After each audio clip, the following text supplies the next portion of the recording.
Hindi po ito pamumulitika dahil kaakibat ng responsibilidad ng isang nahalal na opisyal, lalo't-lalo na't you are holding the second highest position. Kaakibat ng mataas na posisyon ay ang responsibilidad at ang accountability.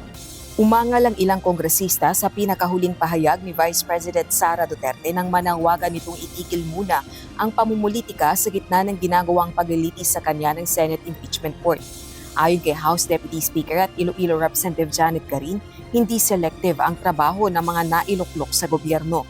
Hindi naman tinitigil yung serbisyo sa taong bayan, patuloy na tumutugon ang gobyerno sa mga pangangailangan, patuloy na gumagalaw ang Kongreso, patuloy na nagtatrabaho ang Senado, ngunit we cannot have selective tasks. Hindi pwedeng piliin lang natin yung ating trabaho dahil ang ginagawang impeachment trial ay sang-ayon sa saligang batas. Muli namang apela ng isang House Prosecution Panel member na si Manila Representative Joel Chua, harapin na lamang ni VP Duterte ang paglilitis laban sa kanya. Matagal na rin po nag-aantay ang ating mga kababayan na siya po ay humarap at sagutin niya lahat ng mga aligasyon sa kanya sa impeachment. Yan po muna ang sagutin niya bago po siya magsabi na kami ay namumulitika lamang.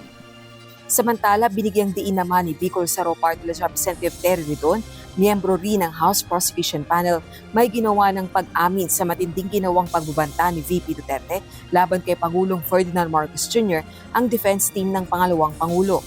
Ito ay nang magbigay-anya ng talumpati ang isa sa mga abogado nito noong Miyerkules Day 3 ng impeachment trial na si Attorney Mark Vinluan. Truth of the matter is this: she and her family were threatened. And while her response was unconventional, it was justified.